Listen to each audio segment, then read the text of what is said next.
assume you're responsible for some of these new faces that I see here today. I'm not here. You get up here. I'm not going to preach. I'm just introducing you.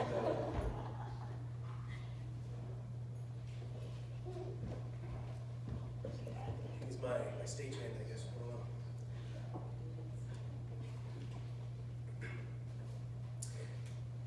The measure of intelligence is the ability to change. Albert Einstein actually said that.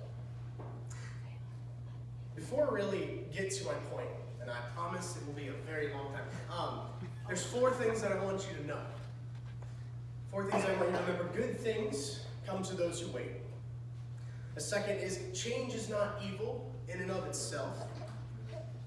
And a beginner of change is a futures leader. And the last is the choice is yours. This morning we should have the time, as long as we skip lunch, to cover all of them. But they all circle around one topic, and that's change. I must warn you, it's not a feel-good Sunday like normal for me. And this is not a time to think about lunch, even though I'm joking about it. This is a time to listen and to hear. And today I want to challenge you to make a choice here at the end. But before we do start, as always, would you please bow with me in prayer. Dear Lord, I ask that you would be with all of us who are here this morning, God. Lord, we also ask that you would be present with those who can't be here this morning. God, we thank you for allowing us to have this opportunity to come together. Lord, we need to realize how special this is. God, at this time, I ask that you would keep hearts open and ears would be willing to hear. In your Son's precious name, amen. Now, if you got your Bibles, and if not, there's some Bibles in front of you, hopefully. Go ahead and turn to 1 Samuel chapter 8.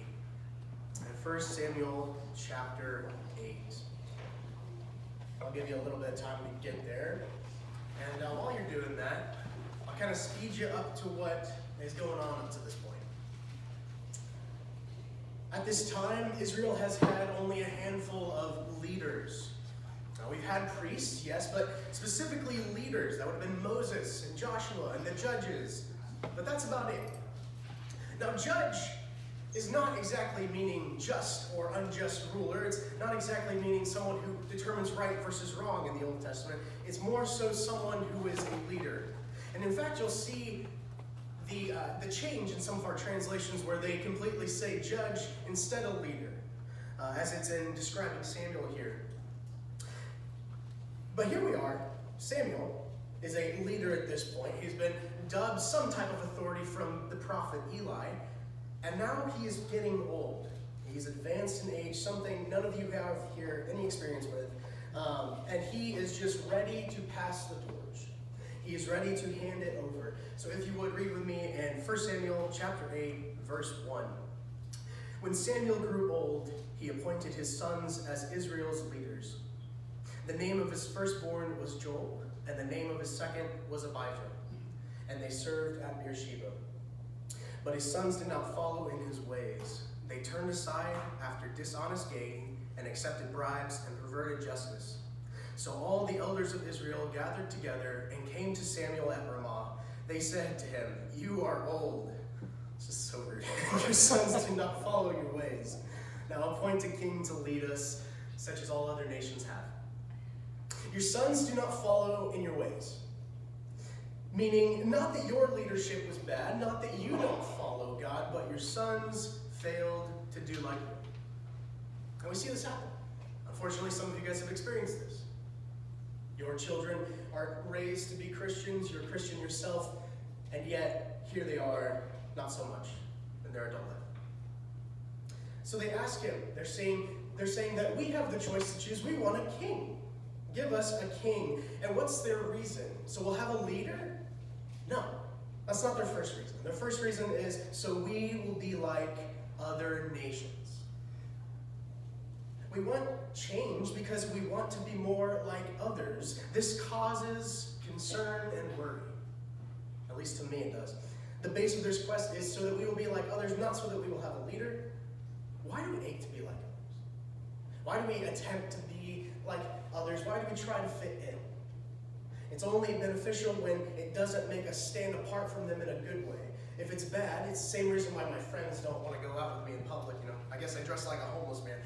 It's something like that. They don't want to be associated with something that brings down their social, that stamina of sorts, that status. But he goes on in verse 6. But when they said, "Give us a king to lead us," this displeased Samuel. So he prayed to the Lord, and the Lord told him, "Listen to all that the people are saying to you. It is not you they have rejected, but they have rejected me as their king, as they have done from the day I brought them up out of Egypt until this day, forsaking me and serving other gods. So they are going to do to you. It is I that they have rejected. It is me that they have chosen not to follow. They think they lack the very thing that I am. They ask for a God, and yet they have the God. They have the actual creator of literally everything. This is like choosing Popeyes over Chick-fil-A. This is foolish. This is foolish. To see the heart of God here. He's offended. But look at the confidentiality. I'm sorry, this is a side note. Look at the confidentiality he takes in his prophet. He takes Samuel and he says, "Let me tell you how I feel about this. Let me tell you how I see this." I just want to say that we have that now with God. We have that relationship with God now. We don't have to go through someone else. But that's besides the point. God is aware that people will never completely follow him, or at least continually completely follow him. He has accepted it, though. They will not change their ways. He goes on in verse 9. "Now to listen to them, but warn them solemnly, and let them know what the king who will reign over them will claim as his rights." Samuel told all the words of the Lord to the people who were asking him for a king. He said, "This is what the king who will reign over you will claim as his rights. He will take your sons and make them serve with his chariots and horses, and they will run in front of his chariots. Some he will assign to be commanders of thousands and commanders of 50s, and others to plow his ground and reap his harvest, and others to make weapons of war and equipment for his chariots. He will take your daughters to be perfumers and cooks and bakers. He will take the best of your fields and vineyards and olive groves and give them to his attendants. He will take a tenth of your grain and your vintage and give it to his officials and attendants. Your male and female servants and the best of your cattle and donkeys he will take for you for his own use. He will take a tenth of your flocks, and you yourselves will become his slaves." Gee. One thing after another, item after item, we see that this king will claim all of this. And still God says, "Okay, you can choose. The choice is yours." He is not withholding. He doesn't keep crucial information back like my cousin. Every time growing up, we tried to play a game with my cousin, Josh. He would just hold on to some crucial part of the game, not tell you how to play it, and then he'd just play it. That's not what God is doing. God is showing everything that will happen. He's laying it out all on the table. And he still says, "Okay, you can choose what you will." He lets them see exactly what will happen, just so they can have a king. Now let's see how the people react. Surely they would say, "No, we don't want one," if that's going to be the case. They go on in verse 18. "When that day comes, you will cry out for relief from the king you have chosen. But the Lord will not answer you in that day." But the people refused to listen to Samuel. "No," they said, "we want a king over us. Then we will be like all other nations, with a king to lead us and to go out before us and fight our battles." When Samuel heard all that the people said, he repeated it before the Lord. The Lord listened. The Lord answered, "Listen to them and give them a king." Then Samuel said to the Israelites, "Everyone go back to your own towns." The judges, and Joshua specifically, were almost strictly military leaders.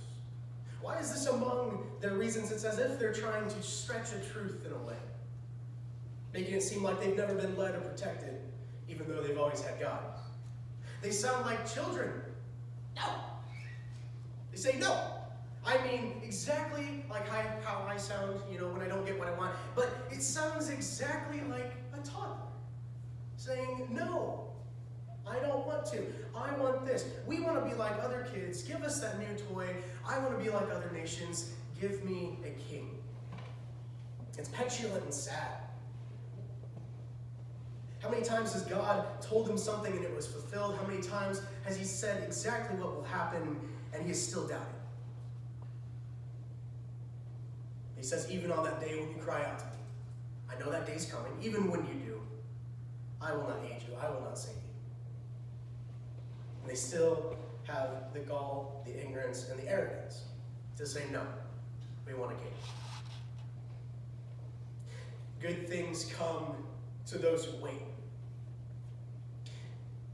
The Israelites didn't get the chance to experience this. When it came to being patient, they failed at that test. A king was already set aside for them. They were just too early. A king who will ultimately cause issues for them is who they get in the first place. Good things come to those who are patient. That's maybe where we're going with this. I don't know about you, but I do agree with that statement to a point. It implies, though, that someone is simply waiting. Now, that could mean that they have put in some effort of sorts, as in they're waiting for a result to come about from what they have done. But it can also mean that they are just waiting, and they have done nothing, and they're being patient for no reason. There has to be a reason to wait. What about for a situation in which no one has done nothing? It's pointless to sit there. My personal feeling is that death comes to those who sit and wait. Kind of like a pair of basketball shoes that my mom bought for me in junior high. I showed real promise from the bench, and they just never got used because I didn't want to wear them out too quickly. And by the time I tried to wear them, they were too small. Too much patience was a bad deal. Not enough action led to loss of opportunity. Now, don't get the wrong impression. Change is not the bad guy. Changing, asking for change is not the bad guy. What made it worse, what made it bad in their situation, is what they chose. Much like Adam and Eve, they were laid out the options, they were told exactly what will happen, and they chose incorrectly. The choice part is not the bad guy. The fall of the story is trusting God, failing to trust God. The ability to change, the choice to change is not bad. I want to make sure that I have this ingrained in your mind this morning. So go ahead and turn to Acts 10 for me if you could. We won't be coming back to 1 Samuel, so you can go ahead and lose that. But Acts 10. Up to this point, where we are, where we're going to visit, the stories in Acts have been revolved around Peter. And this continues in our story here. And it's been about evangelism and making and growing the church. And here we see kind of an interesting, maybe oddly placed story. It just seems like it doesn't fit. In Acts chapter 10, we see a revelation of Peter in a way. Acts chapter 10, verse 9 is where we're going to start. About noon the following day, as they were on their journey and approaching the city, Peter went up on the roof to pray. He became hungry and wanted something to eat. And while the meal was being prepared, he fell into a trance. He saw heaven opened and something like a large sheet being let down to earth by its four corners. It contained all kinds of four-footed animals, as well as reptiles and birds. Then a voice told him, "Get up, kill, and eat." Who do you suppose is talking there?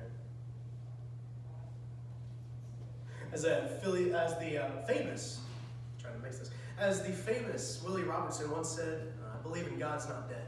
He says, those letters are in red, so it means that they're important. He says, get up, Peter, kill and eat. Story goes on.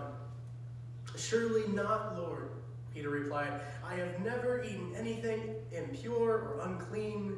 The voice spoke to him a second time. Do not call anything impure that God has made clean. This happened 3 times, and immediately the sheep was taken back to heaven. Obviously, Peter's favorite number is 3. Peter doesn't want to break his Jewish tradition. He does not want to eat something that is unclean or impure. He has no intention of violating God's commands. Something to toil with, though, is why we are given this story. It seems misplaced. This mention of clean and unclean animals, it doesn't seem to fit well. It's like finding me at a baseball game. It doesn't seem right. But something that is taught time and again when you're understanding the Bible is context. Coming back to how does it fit with the rest of the story? To make sure that you're understanding everything, you have to continue reading. And once you do, specifically in this story, we understand exactly what's going on. This will be a little bit longer of a passage. But continuing on. I'm so sorry. While Peter was wondering about the meaning of the vision, the men sent by Cornelius found out where Simon's house was and stopped at the gate. They called out asking if Simon, who was known as Peter, was staying there. While Peter was still thinking about the vision, the Spirit said to him, Simon, 3 men are looking for you. So get up and go downstairs. Do not hesitate to go with them, for I have sent them. Peter went down and said to the men, I'm the one you're looking for. Why have you come? The men replied, we have come from Cornelius the centurion. He is a righteous and God-fearing man who is respected by all the Jewish people. A holy angel told him to ask you to come to his house so that you could hear what you have to say. Then Peter invited the men into the house to be his guest. The next day, Peter started out with them, and some of the believers from Joppa went along. The following day, he arrived at Caesarea. Cornelius was expecting them, and he called together his relatives and close friends. As Peter entered the house, Cornelius met him and fell at his feet in reverence, but Peter made him get up. Stand up, he said. I am only a man myself. While talking with him, Peter went inside and found a large gathering of people. He said to them, you are all well aware that it is against our law for a Jew to associate with or visit a Gentile. But God has shown me that I should not call anyone impure or unclean. So when I was sent for, I came without raising any objection. Change is not evil in and of itself. Peter seems to have put that together at this point. I don't know for you how many times it's happened where you're given something by God, a vision, a thought, a verse, and you don't quite know how it applies for you. You don't quite know what to do with it. But not too much longer, not too much waiting, not too much patience later. And you know exactly what God is giving you. God is not a God of confusion. God instead wants you to pursue him in wonder and thought. I think this is why we're given difficult passages. Just to dive into God. Peter is challenged with something that he was taught is wrong his whole life. That is tradition for him. As technically his religion, he is fighting his nature. This is true rebellion. But all the same, he seems to understand what it means. Already before this, we've been told that Jesus makes these unclean animals clean. He makes things impure, that were impure, pure. Specifically, though, Peter is challenged here to understand change is not bad. Change is not evil in and of itself, which leads us to our third point, which is the one who begins change is a future's leader. The one who promotes change is a future generation's leader. I would take a stab that maybe somebody you hold as traditional, someone that you hold as a leader, someone that you look up to, was once possibly a promoter of change in their own generation. Jesus, for instance, follows this.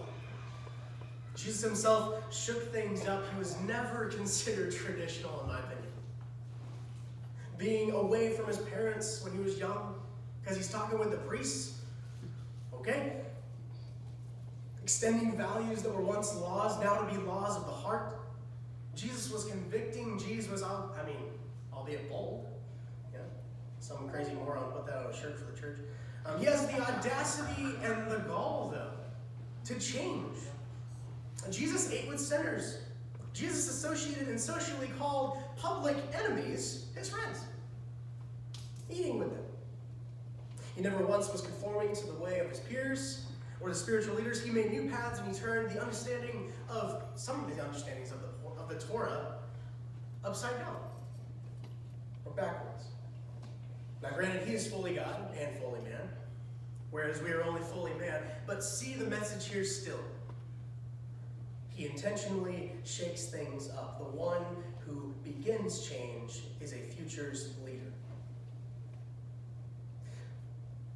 Let's do a quick review of what we have so far. So far, we have seen that good things come to those who wait, but this has to involve an effort ingredient. As in, we are waiting for something, we are waiting on something. Otherwise, it's foolish to sit and do nothing. This was exemplified in Israel, as we saw. A second is that change is not evil in and of itself. And we see this in Peter's story. He's asked to change something that he knew to be true his whole life. With Jesus, we also see that this is broken. One who brings our third point is Jesus. That one who promotes change is someone who is a future's leader. He came in and he was like nothing what they expected him to be. Jesus completely flips things on that true Jews knew his gospel. And now we come to the fourth point. The choice is yours. I know it's a little odd for me to not have told you what I'm after this morning up till now. But that was with intent. Mainly because it is a difficult message. As in, it's a difficult sentence. But it's time to be transparent. This specific church, by the way, now's the time to wake up. This specific church, Jasper Christian Church, we're dying. And death is upon us, as in doors will close. My estimation, which has been confirmed and affirmed with others, is that we have tops a decade, 10 years. And to be truly candid with you, it's not going to be the funds. It won't be the money. It's the fact that our physical members are passing. I've thought about it a lot, especially over the last 2 weeks. And I think there's only 3 outcomes to our situation. And there's probably more, but these are the 3 that I've concluded. The first one is that we do nothing. This would mean that we're here, we come to this church together, nothing changes, we worship God as we always have, but the chance of anything changing, the chance of our situation changing, is little to none. The second is that we can make it a goal to become great evangelizers. This would include us challenging each other to disciple. It would be effective and personal. It would mean reaching the non-Christian peers of this town. But it would be a long process. And it would still feel like we're bleeding out in a way. But something great could come about. And the third option is to change things around here. I must warn you, though, this option still has a chance of letting this church die. But it also has the greatest potential for new life, young and healthy life, back into this church. It's definitely the hardest option because it takes effort and it takes commitment, but it yields the greatest profit. I personally have a preference, and I'm not going to share that with you. Mainly because many of you have called this church your home for longer than I've been alive, and even more of you, a little less than I've been alive. But all the same, I want to lay out everything before you. I want to do what I can to help. So here's my suggestions, if you will. If you want to let this church go, as in you don't want to change anything, that's okay. One less church in town, but I understand lacking the will and desire and the energy to disciple and change. That's difficult. It takes a lot. I can help by showing how to extend and effectively use the rest of the years that this church has. Honestly, mainly monetarily. If you want to become great disciple makers, our second case, I can definitely help with that. I can offer advice of how to go about doing that. I know some church-changing methods of other places that they've used, but it will definitely require time, energy, and patience. And if you want to change a lot, I have plenty of suggestions. But know that there's still no surefire answer as to whether or not we will survive. There's still the option of failure. But the choice is yours. The facts cut and dry is that when a church, the church, not just here, fails to make new Christians, the church dies. When we don't have enough money to keep the doors open here, this church dies. Discipleship is a long and effective process, but it requires effort and patience. And the thing about change is it requires letting go of how things used to be. And finally, not all effort is rewarded. It was once said, insanity is to continue doing the same thing over and time again, expecting different outcomes without changing the formula. For example, I assume that failing to wash the dishes correctly at home will someday make Sarah happy. But that is incorrect. It's foolish. Insisting that a different end will come without changing the way you do it is psychotic. My final thought for you, and Claude and Joe, and you can go ahead and come up for me, is that I hope you have the same goal as I do. My invitation to you is that I hope you have the same goal to go to heaven and to be told, well done, good and faithful servant. If you have witnessed in your life, if you have shown God to others, if you have shined your light, thank you. Well done, good and faithful servant. For many of us, though, I would take the stab that this is the place where we're reminded. This is the place where we grow that ability to evangelize. Even if this place deteriorates, when it deteriorates, I hope you still gather with other Christians every week to praise, learn, and observe the Lord. Now, I'm not saying that you're going to have an answer, as in you're not going to come up to me after service and say, hey, I think we should do this option. I don't expect that. I really don't. But it's time to make a decision consciously. Decide which direction you want to go. And I'm going to be honest, this is not a leadership-only question. This is an act of you. This is the act of the body.